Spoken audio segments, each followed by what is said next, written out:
Tonight, we will tell you a story whispered through millennia, a tale of one of the most enigmatic wonders of the ancient world, the Hanging Gardens of Babylon. You will learn about the mighty king who dared to build a mountain in the desert, the queen for whom this impossible dream was conceived, and the incredible engineering that defied nature itself. We will explore how water was lifted to unimaginable heights, what plants might have bloomed there, and why this verdant oasis became a symbol of power and longing, only to vanish into the sands of time. Oh, and if you enjoy these stories, where history comes alive and whispers secrets of the past, please consider liking this video and subscribing to the channel. Your support helps us continue to bring these forgotten tales to life, and feel free to suggest new topics in the comments below. All right, find a comfortable spot, let your body sink into the quiet embrace of your bed, and take a deep, slow breath. Our journey begins not with the gardens themselves, but with the city that birthed them, a place where rivers flowed and empires rose long before the Hanging Gardens became a dream. Today, I will tell you a story that reaches back through the mists of time, a tale of ambition, love, and a wonder that defied the very laws of nature. It is the story of Babylon, a city whose name alone evokes images of grandeur and mystery, and of the legendary Hanging Gardens, a place so extraordinary it became one of the 7 wonders of the ancient world. Settle in, find your most comfortable position, and let your mind drift back to an age when kings were gods and gardens touched the sky. Our journey begins in Mesopotamia, the land between 2 rivers, the Tigris and the Euphrates. This fertile crescent, a cradle of civilization, saw the birth of some of humanity's earliest cities, where agriculture first flourished and the first written words were etched into clay. Among these ancient settlements, a small town began to grow on the eastern bank of the Euphrates, a river whose slow, steady current provided both life and a natural highway for trade. This town, humble in its beginnings, would one day become Babylon, a name that would echo through millennia. Babylon's true ascent began not with a single event, but with a series of strategic advantages and the ambition of its early rulers. Its location was paramount. The Euphrates, wide and navigable, connected the northern and southern parts of Mesopotamia, making Babylon a natural crossroads for commerce and cultural exchange. Goods from distant lands, ideas from various peoples, and the wisdom of different traditions flowed through its markets, enriching the city and its inhabitants. Over centuries, Babylon grew from a modest settlement into a significant regional power, its influence expanding as its walls rose higher and its temples reached for the heavens. The city's early history was marked by periods of conquest and independence. It rose to prominence under Hammurabi, a king who, nearly 4,000 years ago, unified much of Mesopotamia under his rule. He was not just a warrior, but a lawgiver, famous for his comprehensive legal code which brought order and justice to his vast empire. Under Hammurabi, Babylon became a beacon of stability and a center for learning, attracting scholars, artisans, and merchants from across the known world.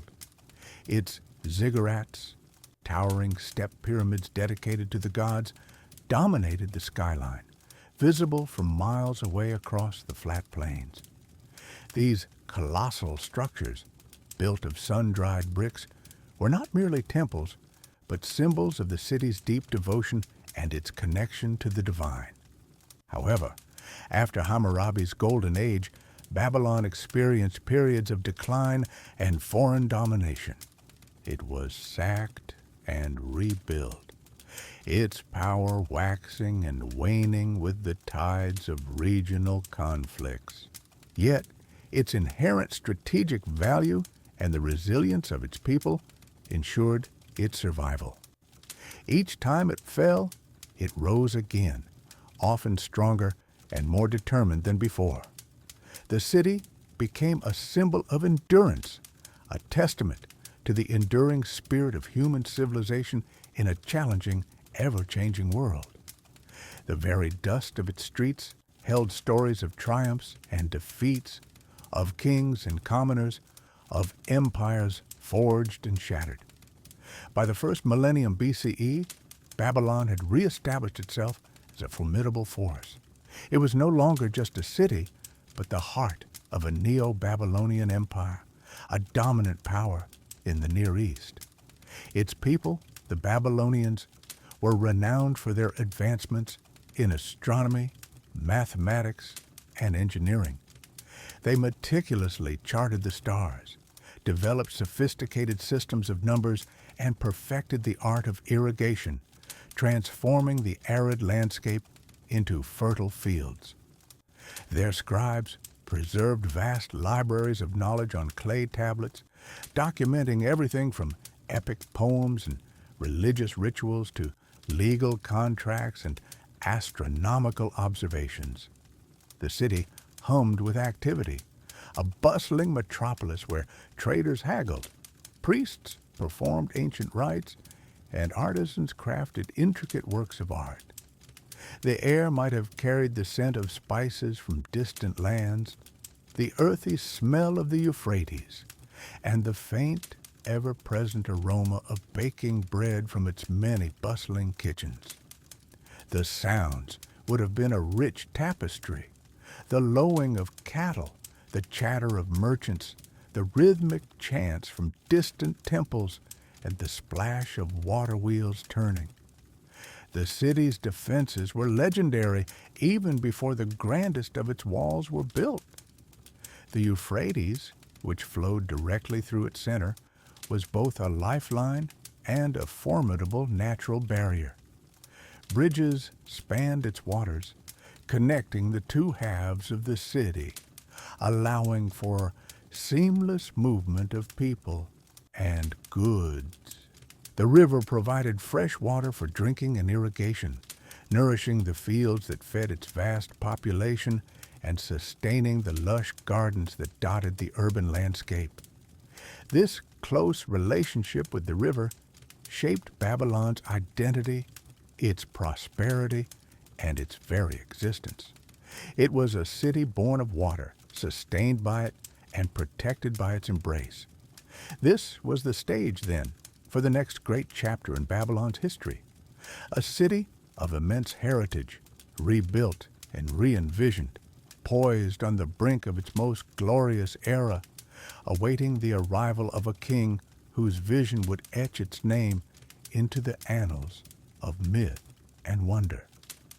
This king, whose ambition matched the grandeur of the city he inherited, would not merely maintain Babylon's power. He would transform it into an unparalleled jewel, a city of gold and sapphire, crowned by a legendary garden that seemed to float in the air.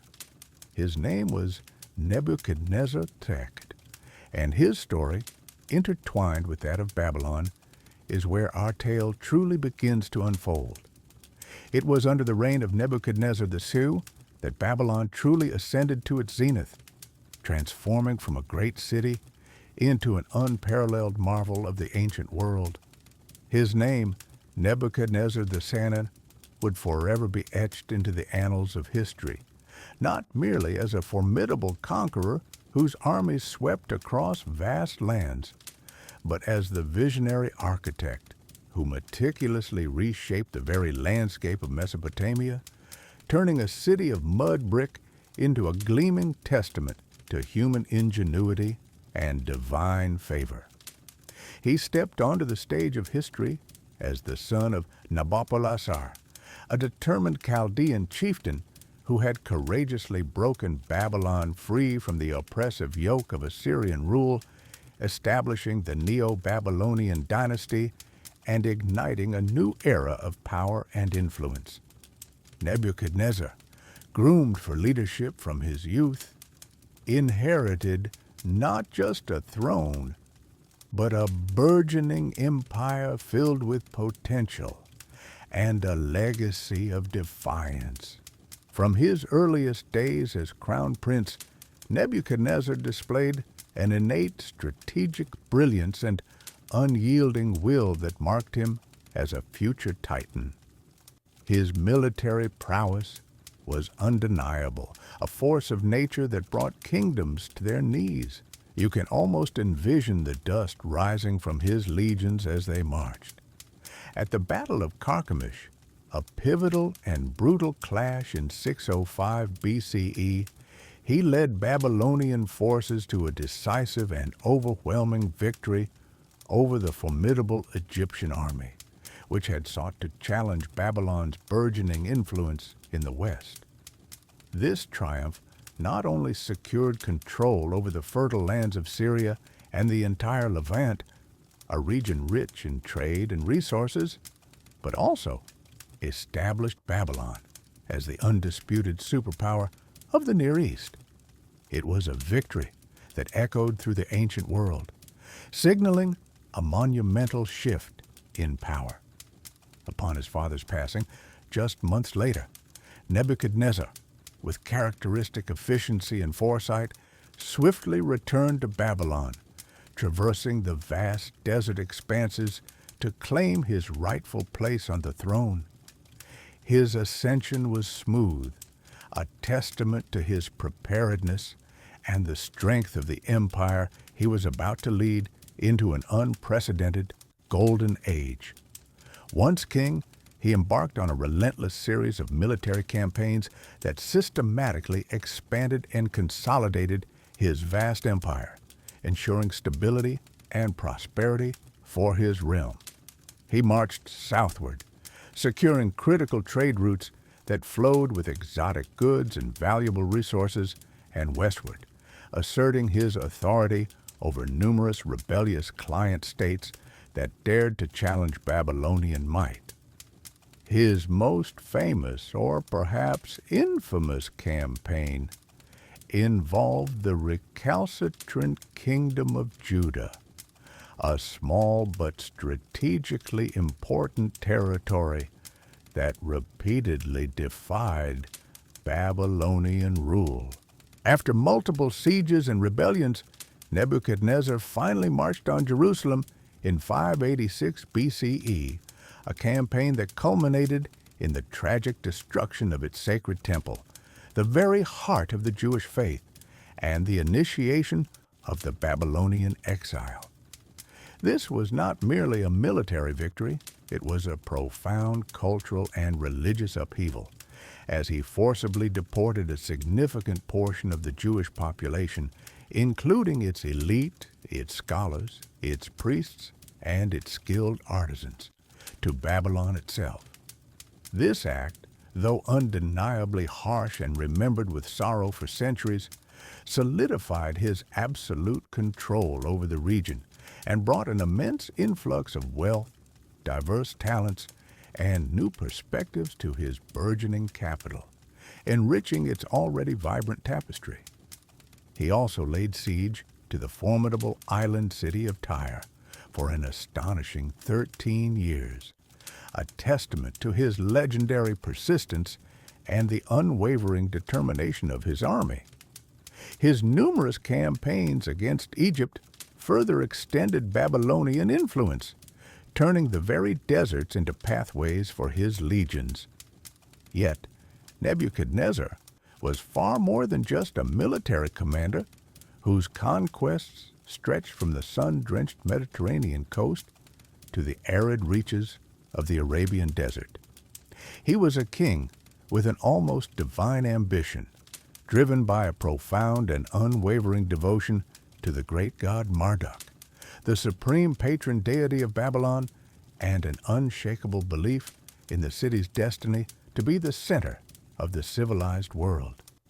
He envisioned Babylon not merely as a capital, a seat of power, but as the very axis of the world, a city so magnificent, so awe-inspiring in its scale and beauty, that its glory would resonate through eternity, a testament to his piety and might.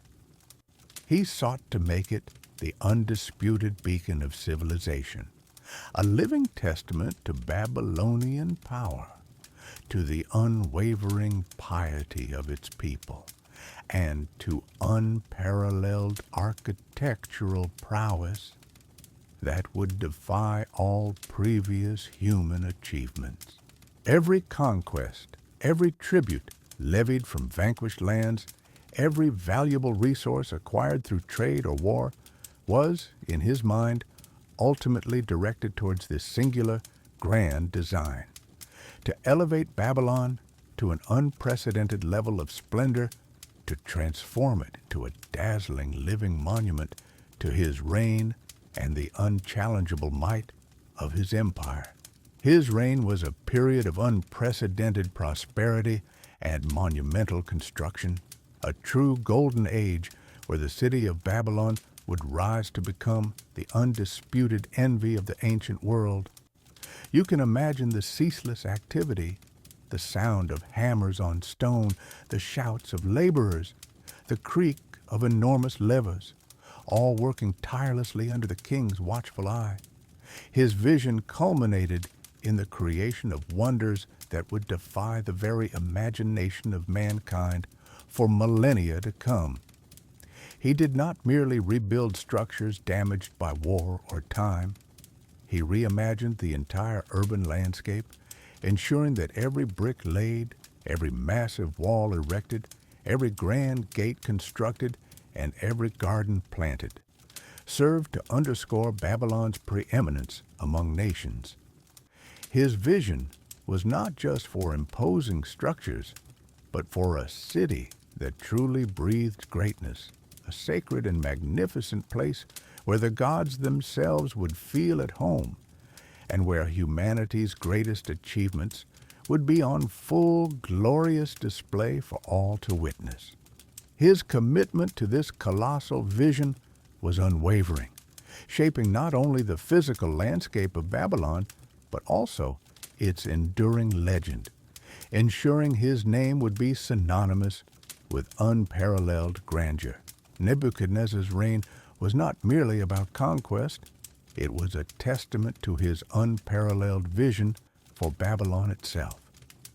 He saw the city not just as a capital, but as the very heart of the world, a resplendent jewel that would awe all who beheld it, an eternal monument to his power and devotion.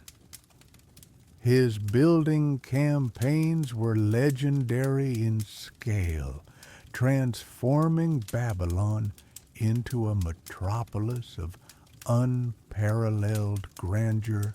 Every stone and brick laid solidified his empire, etching his name into history through architectural splendor. The first and most formidable undertaking was the fortification of the city. Babylon already possessed impressive defenses, but Nebuchadnezzar expanded them to an almost unimaginable degree. He constructed a massive double wall system, Imgur-Enlil, the inner wall, and Nimit-Enlil, the outer wall.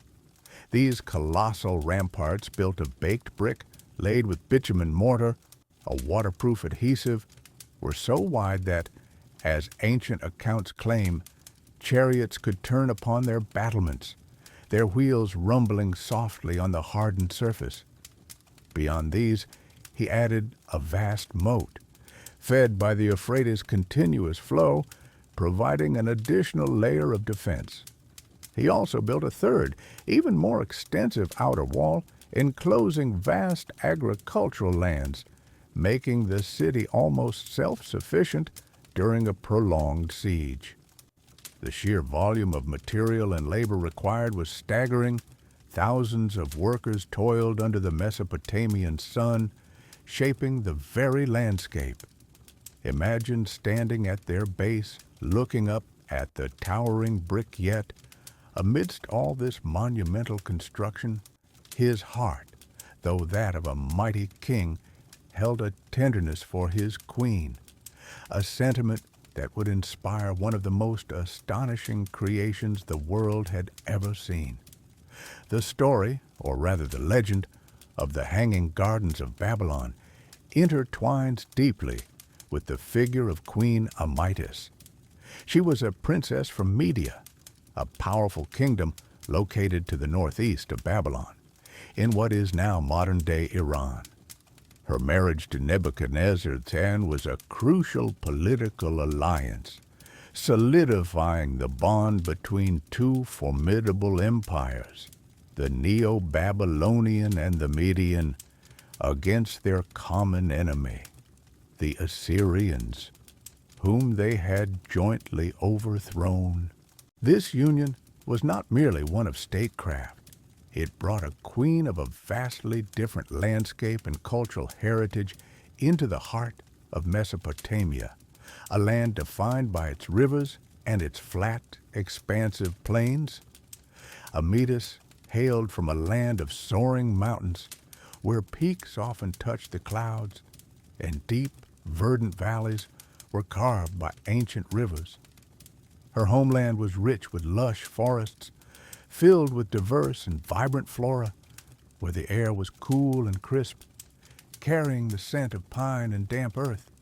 Her childhood had been spent amidst rolling hills, often covered in wildflowers, and surrounded by towering trees that provided ample shade, accompanied by the refreshing sound of mountain streams cascading down rocky slopes, creating a continuous, soothing melody. Life in Media was characterized by its untamed natural grandeur, a stark and profound contrast to the flat, sun-baked plains of Babylon. The Babylonian landscape, though incredibly fertile due to the life-giving waters of the mighty Euphrates River, was largely flat and featureless for miles in every direction, dominated by vast stretches of irrigated fields and the monumental, imposing brick-built architecture of the city itself. There were no natural hills to climb, no ancient forests to wander through, and the vibrant, varied green of her mountainous homeland was replaced by the dusty browns, muted ochres, and baked clay tones of the Mesopotamian desert.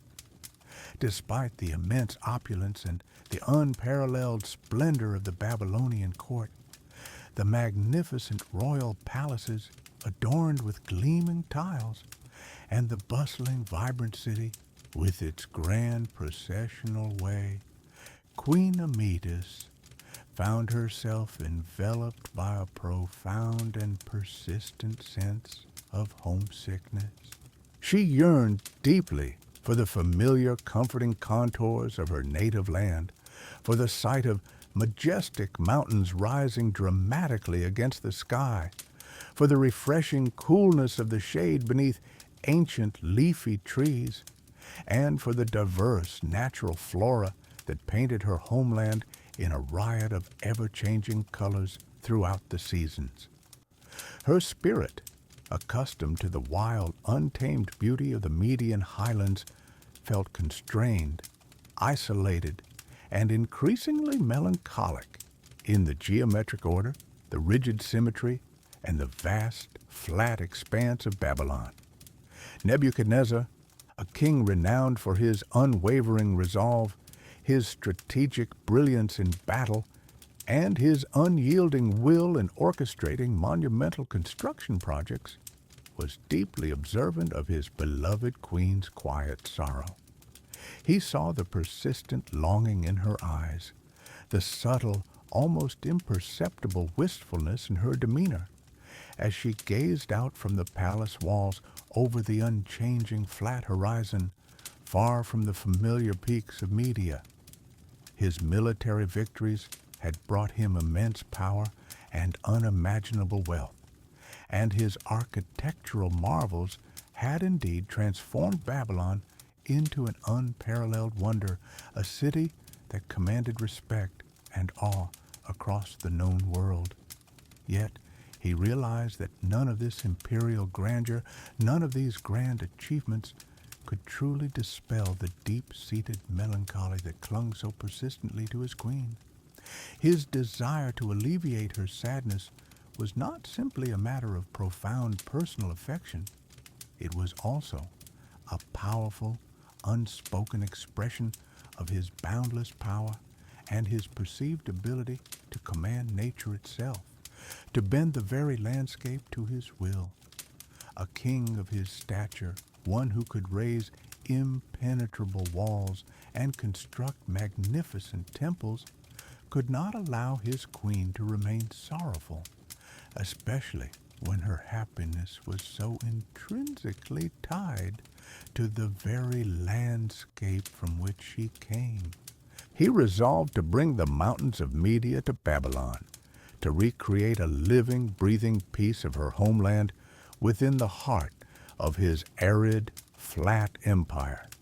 This was an idea born not primarily from military strategy, nor from pressing economic necessity, but from a deeply personal yearning to bring profound joy and comfort to the one he held dear, and in doing so, to demonstrate his absolute mastery over his domain and his boundless, seemingly limitless resources. He would construct a colossal artificial mountain, a verdant living paradise that would rise majestically above the flat plains, adorned with all the lushness, the vibrant greenery, and the fragrant blossoms that Amytas so desperately missed. It would be a monumental undertaking, an unprecedented challenge to the very limits of ancient engineering, architecture, and human ingenuity, a project of a scale previously unimagined. But for Nebuchadnezzar, it was a task entirely worthy of his imperial ambition, his legendary devotion, and his desire to leave an indelible mark upon history. He envisioned terraced gardens, rising tier upon tier, each successive level bursting with exotic plants, rare, fragrant flowers, and towering trees brought from distant lands, creating a vibrant, multi-layered oasis that would forever banish the desolation of the desert from his queen's heart. This grand vision, born of both profound love and immense imperial pride, was the spark that ignited the creation of what the Greeks would later call one of the 7 wonders of the world, a testament to a king's affection and a city's ambition. And so, the dream of an artificial mountain, a terraced paradise rising majestically from the flat Mesopotamian plain, began to take concrete shape in the visionary mind of King Nebuchadnezzar II. It was a concept born of profound love and imperial ambition, a monumental undertaking that profoundly defied the very flat, unyielding nature of the land surrounding Babylon. Imagine, if you will, the sheer audacity of this grand vision, to create lush, verdant hills and valleys, complete with towering, mature trees, fragrant blossoms, and cascading streams, not upon any natural elevation, but entirely on a man-made structure, a colossal edifice designed to reach deliberately and triumphantly towards the very sky. This was far more than merely a garden.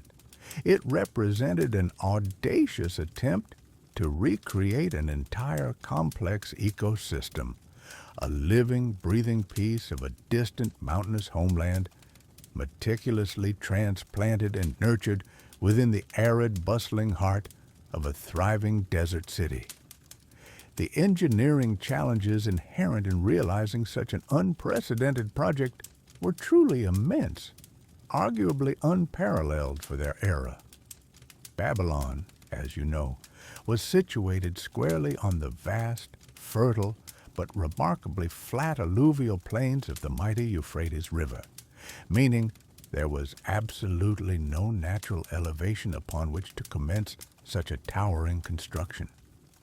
Every single layer of the proposed gardens, from its foundational base deeply set into the earth to its highest, most ethereal terraces, had to be meticulously constructed from scratch, each stone painstakingly lifted, each brick carefully placed.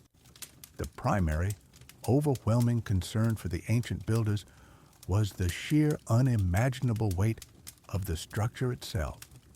Picture the enormous constant burden, countless tons of rich fertile soil, the immense mass of innumerable plants and mature trees, some perhaps decades old, and the truly vast volume of water continuously required to sustain them all.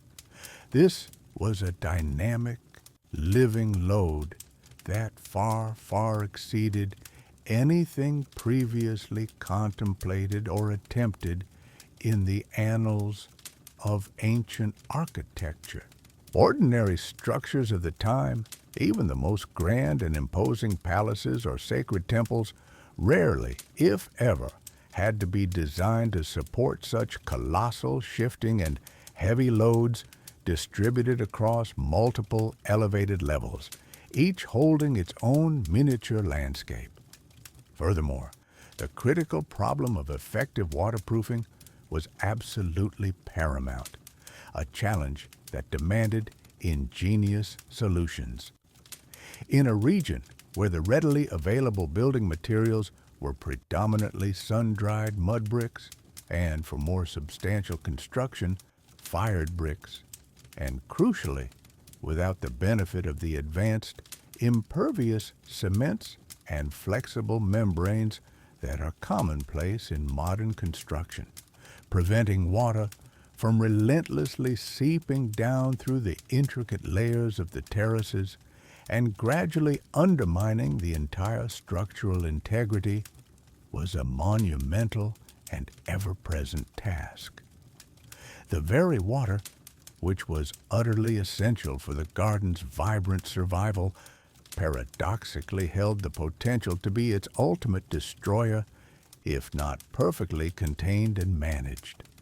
Each individual terrace, every distinct level of the ascending structure, had to be meticulously designed not only to securely hold vast quantities of soil and a diverse array of plants, but also, and critically, to retain every drop of water without allowing it to saturate and fatally weaken the underlying foundational elements, or, worse still, to cause catastrophic, uncontrolled leaks into the lower residential or administrative levels of the sprawling building.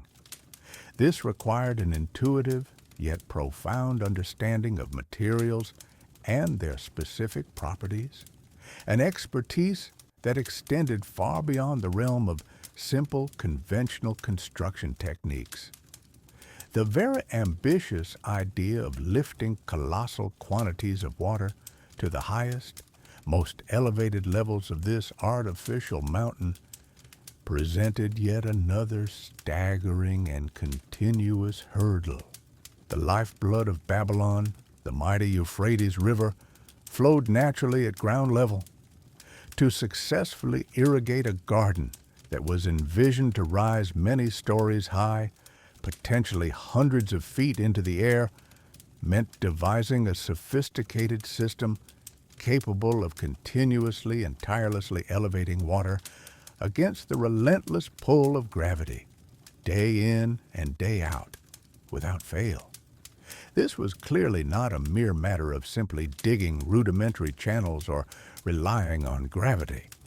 It imperatively required sophisticated mechanical means, a constant and immense expenditure of human or animal energy, and an intricate network of pipes, conduits, and possibly even internal reservoirs that could reliably withstand immense hydrostatic pressure and the corrosive, erosive effects of flowing water over prolonged periods. The sheer scale and complexity of this proposed irrigation system would have been, in itself, as remarkably innovative and challenging as the construction of the terraced gardens themselves, a marvel within a marvel. Finally, ensuring the long-term structural stability of such a colossal, intricate, and multi-layered edifice in a region known to experience periodic seismic activity, as Mesopotamia occasionally did, added an additional, critical layer of engineering complexity. The foundations had to be exceptionally robust, deeply anchored, and meticulously engineered, capable of flawlessly distributing the immense combined weight evenly across the entire footprint and, crucially, resisting potential ground movements or tremors without fracturing.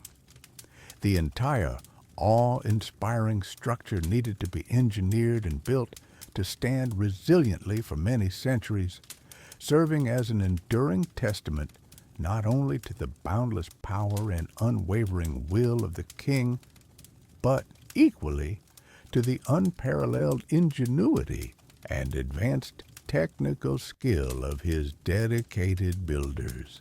Constructing the Hanging Gardens was therefore not merely an act of monumental labor and brute force. It represented a profound visionary leap in both architectural design and practical engineering thought, pushing the very boundaries of what was then believed to be physically possible and achievable in the ancient world. It was a challenge willingly embraced for the love of a queen and the glory of an empire. The vision of an artificial mountain teeming with life in the heart of a flat, arid plain was audacious, perhaps even seen as madness by some. But for Nebuchadnezzar, it was a challenge to be conquered, a testament to his power and the ingenuity of his people.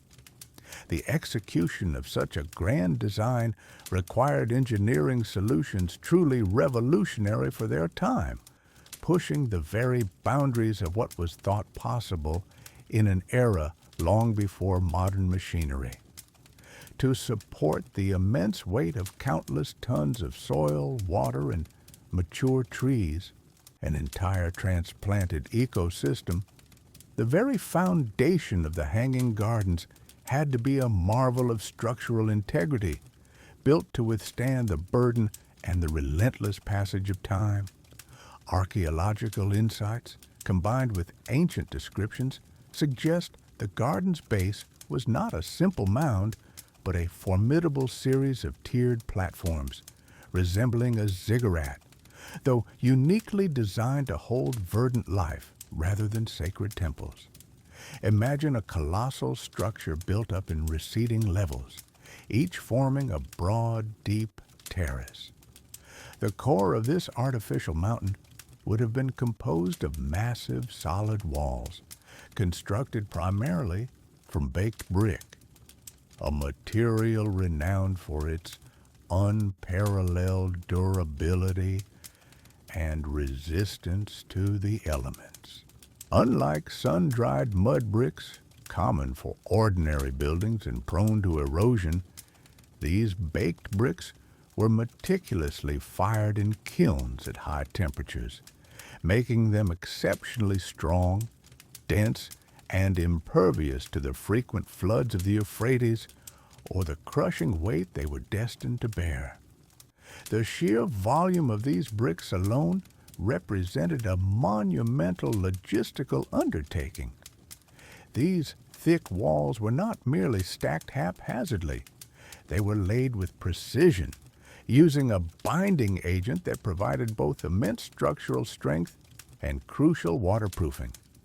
This was where bitumen, a natural asphalt abundant in the region, played a vital and ingenious role. This dark, sticky substance, heated and applied as a remarkably strong and watertight mortar between each course of bricks. This bituminous mortar created an almost impenetrable bond, preventing the massive structure from collapsing under the lateral pressure of the damp soil and the ceaseless flow of irrigation water.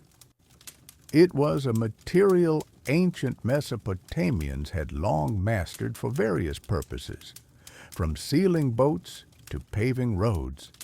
But its application on such a colossal scale for structural integrity and comprehensive waterproofing was truly unprecedented, a testament to their advanced understanding of materials.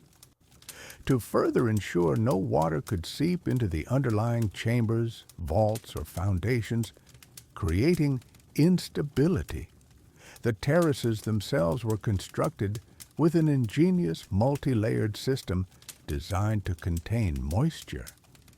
Picture this intricate arrangement. Above the solid baked brick foundations, sealed with bitumen, there would have been a thick layer of reeds, perhaps meticulously woven into dense mats, laid over the primary brickwork. This reed layer would have provided a crucial degree of flexibility, acting as a cushion and a preliminary drainage layer. On top of the reeds, another critical layer was applied: sheets of lead. Lead being a heavy, malleable, and impermeable metal, acted as an absolute barrier against water penetration, ensuring that the precious irrigation water remained contained within the garden beds, nourishing the plants and preventing erosion or damage to the architectural elements below. Above these protective layers of bitumen, reeds, and lead came the vast quantities of fertile soil. This soil, likely rich and loamy, transported from distant, more fertile lands, was not just spread thinly.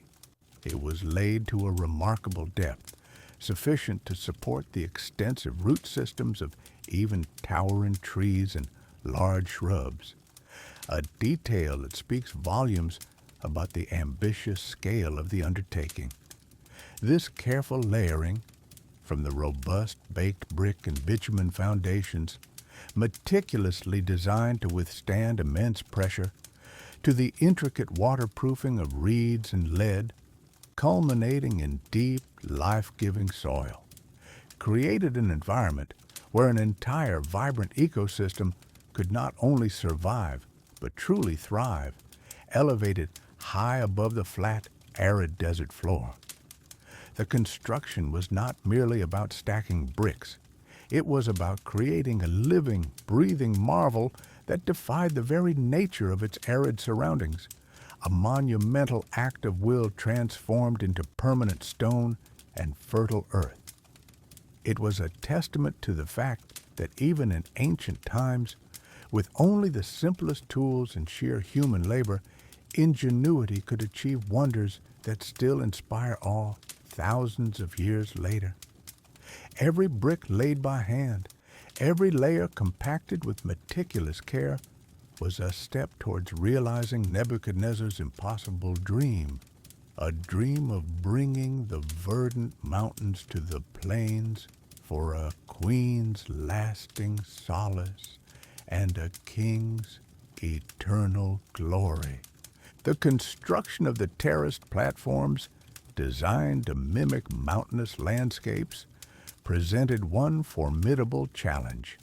But an even greater one awaited Nebuchadnezzar's engineers: how to bring life-giving water to this artificial mountain high above the arid plains of Mesopotamia. Imagine the sheer volume of water required daily to sustain an entire forest, a sprawling garden under the relentless Babylonian sun. The wonder's survival depended entirely on an unprecedented feat of hydraulic engineering, a system defying gravity on immense scale. The lifeblood of Babylon, and therefore of the Hanging Gardens, was the mighty Euphrates River, flowing dependably nearby. To lift this water hundreds of feet into the air, to the various levels of the gardens, demanded ingenuity far beyond simple buckets and ropes. Historians and engineers have long pondered the mechanisms, given ancient technological limitations. While definitive archaeological evidence remains elusive, plausible theories point to two highly sophisticated devices, or a combination, operating continuously. One such device, though often associated with the later Greek mathematician Archimedes, is the Archimedes screw. This mechanism consists of a large helical screw within a hollow cylinder. When rotated, water is scooped at the lower end and progressively lifted along the spiral path until it emerges at the higher end. Though Archimedes lived centuries after Nebuchadnezzar, the principle of a rotating helix to move water was not unknown in the ancient Near East, and simpler versions might have existed. Multiple screws, perhaps powered by human labor or animals, could have lifted water from the river to a primary reservoir or between terraces. An even more widely accepted and perhaps more practical solution for the scale required would have involved chain pumps, often referred to as norias or sakias in later contexts. Picture a large wheel or drum with a continuous chain or rope. Attached to this chain, at intervals, would be clay pots or wooden buckets. Draft animals, oxen or donkeys, patiently walking in circles, would turn a geared mechanism rotating the wheel. As the chain moved, buckets dipped into water, filled, and were lifted upwards, spilling contents into a collection channel at a higher elevation. This continuous process, with empty buckets descending, created a constant flow. It is highly probable that a series of such chain pumps would have been employed, arranged in stages. Water would be lifted from the Euphrates by primary pumps into an elevated reservoir at the garden's base. From this reservoir, secondary pumps would lift water to the first terrace and so on up to the uppermost tier. This multi-stage approach distributed the immense lifting effort, making the impossible achievable. Imagine the ceaseless creaking of wooden gears, rhythmic splash of water, and steady lowing of animals, all contributing to this artificial paradise's lifeblood. Once water reached the highest terraces, a sophisticated system of channels, lead pipes, and terracotta conduits would distribute it across the vast garden beds. Gravity would then take over, allowing water to flow downwards, cascading gently from one terrace to the next, irrigating each level before collecting in a pool or returning to the river. The air around the gardens would have been cooler, heavier with moisture, a stark contrast to the parched desert. Operating this colossal irrigation system required a dedicated workforce of skilled engineers, laborers, and animal handlers working tirelessly day in and day out to maintain the flow. Any interruption or breakdown would quickly spell doom for the lush vegetation. The constant sound of moving water, rustling leaves in the artificial breeze, distant lowing of pump animals. These were the true soundtrack of the Hanging Gardens, a testament to Nebuchadnezzar II's unparalleled ambition, daring to bring a mountain oasis to the desert heart. The water system was not merely functional. It was the hidden engine of this wonder, a miracle sustaining vibrant life against all odds. As the complex system of pumps and channels tirelessly lifted water from the great Euphrates River, each terraced level, supported by colossal stone and brick foundations, was transformed, becoming a living testament to human will and engineering genius. It was this continuous flow of moisture that allowed an oasis of unseen beauty to flourish amidst the dusty, sun-scorched plains of Mesopotamia, like a mirage made real. Here, on these man-made slopes, trees and plants were cultivated, many brought from afar, from mountainous regions and distant lands, to recreate a familiar landscape for Queen Amytas, and to astound the imagination of all who set foot on these levels. Imagine tall cedars, their dark green canopies spreading overhead, casting a deep, cool shade on the paved pathways. Beside them rose date palms, their heavy clusters of fruit hanging down, their broad leaves rustling softly in the gentle breeze. Pomegranate trees with their bright blossoms and round fruits, and fig trees with their broad, cooling leaves, all of this created the feeling of a dense, lush forest growing in the very heart of the desert. But it was not only the mighty trees that shaped this green paradise. Each tier was strewn with thousands of flowers, their petals unfolding in an incredible variety of colors and forms. Roses, exuding a sweet, intoxicating aroma, bloomed in vibrant reds, delicate pinks, and creamy whites, their buds promising perpetual bloom. White lilies, symbols of purity and majesty, stood in neat rows, their petals covered in morning dew that sparkled in the sun. Vining plants, such as jasmine and honeysuckle, cascaded down the stone walls of the terraces, their fragrance mingling with the scents of other flowers, creating a complex, heady symphony of aromas that filled the entire air. This garden was not merely a spectacle.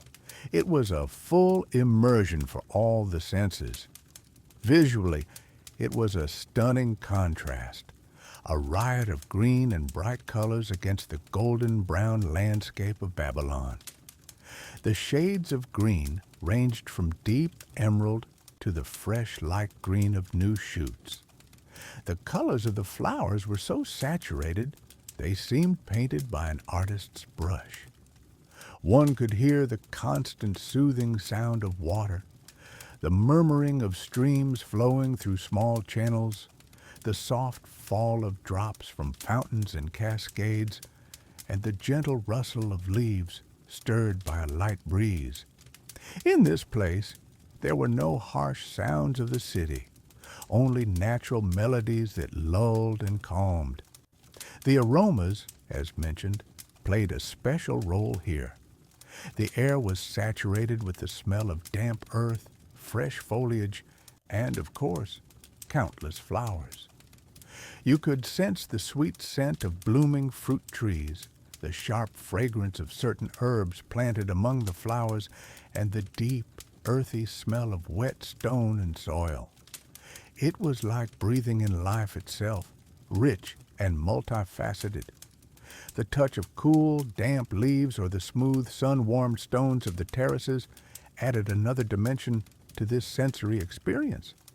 The humidity, maintained by constant irrigation, made the air cooler and fresher, offering a welcome refuge from the desiccating heat of the Mesopotamian desert.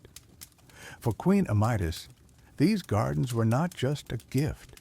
They were a living memory, a piece of her distant homeland embodied in stone and greenery. She could stroll along these shaded pathways, hear the singing of birds, which was rare in the city itself, and see the water flowing downwards like the mountain streams of her home. It was an oasis of peace, a refuge from the palace bustle and the outside world, a place to find harmony and forget her homesickness. For all others who had the chance to visit this wonder, the gardens were the embodiment of the unimaginable luxury and power of Babylon, proof that its king could even remake nature to his will, creating paradise where it was not meant to be. This was more than just a garden. It was a sanctuary, a private world constructed primarily for the royal family, a unique retreat from the ordinary.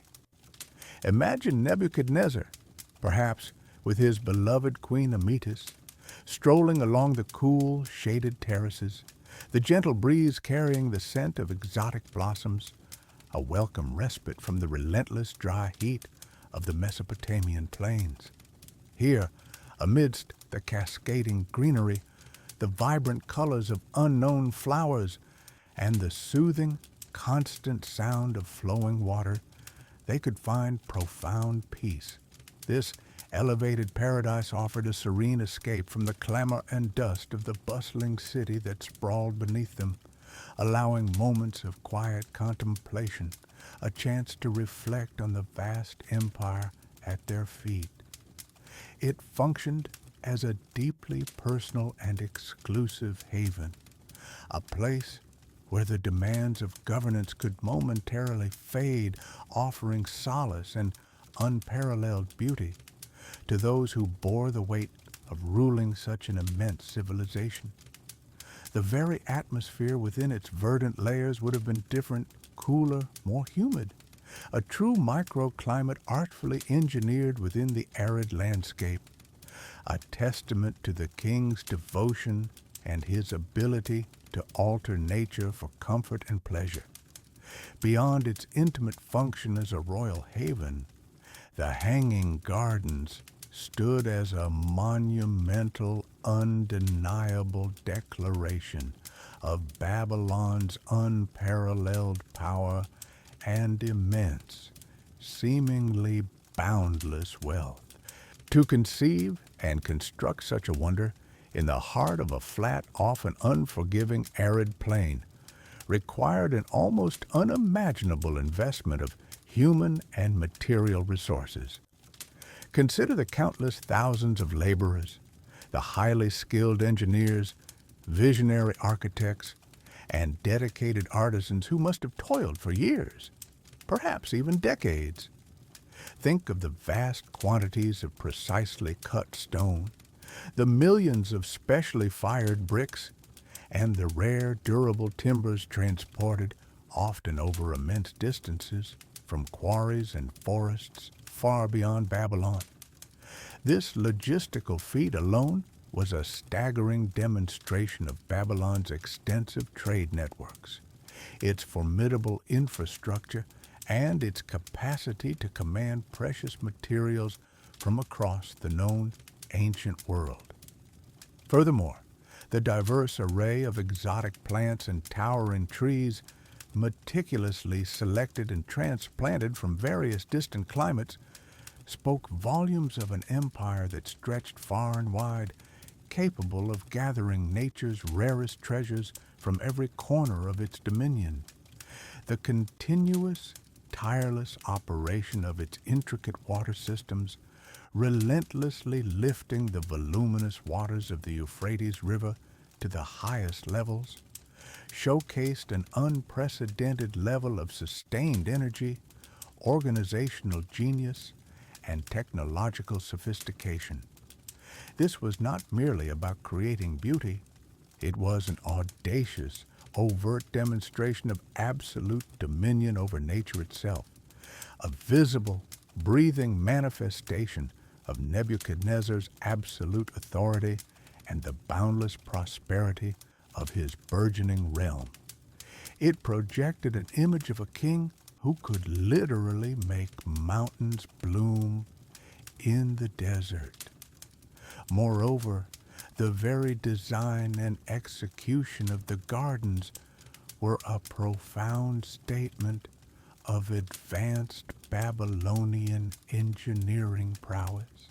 In an era when most monumental structures were built on naturally flat ground or carved into existing hillsides, the Hanging Gardens boldly defied all conventional wisdom by creating an entirely artificial mountain, a vertical, multi-tiered oasis. The sheer mastery required to design and successfully build such a complex terraced structure capable of reliably supporting not just the immense weight of thousands of tons of soil and stone, but also fully mature trees with extensive deep root systems, while simultaneously ensuring supremely effective drainage and meticulously preventing any water damage or seepage to the lower levels, was truly revolutionary. It represented a groundbreaking triumph of architectural and hydraulic innovation, showcasing the remarkably advanced knowledge of engineering principles, construction techniques, and materials science possessed by the brilliant Babylonian engineers. The very existence of such an unprecedented structure challenged the commonly accepted limits of what was thought possible, inspiring profound awe and wonder in all who were fortunate enough to behold it. This extraordinary achievement, this verdant paradise that seemed to defy natural laws, quickly captured the vivid imagination of the entire ancient world. Greek scholars, curious travelers, and insightful historians who journeyed to Babylon and witnessed its splendor were so profoundly impressed by its sheer scale, breathtaking beauty, and astonishingly ingenious construction that they unanimously included it in their canonical list of the most remarkable and awe-inspiring structures of their time. This highly influential list, known universally today as the Seven Wonders of the Ancient World, was a meticulously compiled inventory of architectural and artistic marvels deemed worthy of universal admiration and eternal remembrance. The Hanging Gardens of Babylon, standing proudly alongside the venerable Great Pyramid of Giza, the awe-inspiring statue of Zeus at Olympia, the magnificent Temple of Artemis at Ephesus, the grand mausoleum at Halicarnassus, the colossal Colossus of Rhodes, and the towering lighthouse of Alexandria earned its rightful place among these legendary creations.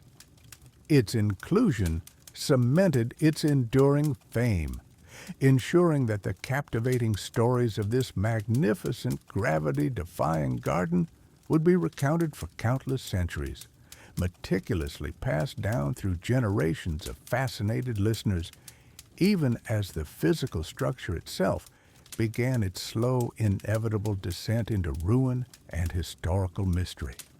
Its powerful legacy became inextricably intertwined with the very idea of human ambition and the relentless pursuit of the seemingly impossible. The Hanging Gardens of Babylon, a testament to power and love, stood as a vibrant jewel in the heart of the ancient world, but even the grandest creations are subject to the relentless passage of time and the shifting sands of empire. After the death of Nebuchadnezzar the great builder king, Babylon's golden age began to wane. His successors, though they inherited a magnificent city, lacked his vision and his iron will. The empire, once a formidable force, gradually weakened, facing internal strife and external pressures. Then, in the year 539 BC, a new power emerged from the east, the formidable Persian Empire led by Cyrus the Great, a conqueror renowned for his strategic brilliance and his relatively humane approach. Cyrus, instead of launching a direct bloody assault on Babylon's formidable walls, famously diverted the waters of the Euphrates River, allowing his troops to march along the dry riverbed and enter the city through its unfortified gates. Babylon, the city of wonders, fell almost without a fight, absorbed into a new vast empire. Under Persian rule, Babylon, while still important, lost its status as the supreme capital. The focus of power shifted, and with it, the resources and attention that had once poured into maintaining its grand structures. The Hanging Gardens, a marvel specifically designed for a queen's comfort and a king's pride, likely became less of a priority. Without the constant vigilance and immense effort required to operate its intricate irrigation system, the very lifeblood of the gardens began to falter, The complex network of pumps and channels once lifting water tirelessly would have fallen into disrepair. The precise alignment of the terraces designed to prevent seepage would have succumbed to the relentless forces of nature. Stone foundations, once meticulously laid, would have cracked under the immense weight of the soil and constant dampness, eventually crumbling. The vibrant exotic plants deprived of water would have withered and died, leaving behind only dry husks. The lush greenery and cooling shade would have slowly vanished, replaced by the arid landscape. Over centuries, as various empires rose and fell, the Achaemenids, then Alexander the Great, who himself died within Babylon's walls, followed by the Seleucids and the Parthians. The city continued its slow decline. The grand palaces and temples disintegrated, their bricks salvaged or eroded. The once mighty walls crumbled, and the processional way became overgrown. The hanging gardens, demanding perpetual maintenance, would have been among the first structures to succumb to neglect, dissolving back into the dust from which they were raised. Yet, for all their fame as one of the seven wonders, the true existence and exact location of the Hanging Gardens remain one of history's most enduring mysteries. Unlike the Ishtar Gate, which has been partially excavated and reconstructed, or the city walls, which are described in Babylonian records, definitive archaeological evidence for the gardens has never been found at the site of Babylon. No Babylonian cuneiform texts, not even those of Nebuchadnezzar himself, boasting of his great building projects, ever mention a terraced garden of such monumental scale. This silence from the Babylonians is the central puzzle. Was it so commonplace to them it wasn't worth noting? Or does this silence point to another, more radical possibility? That the Hanging Gardens of Babylon were not in Babylon at all,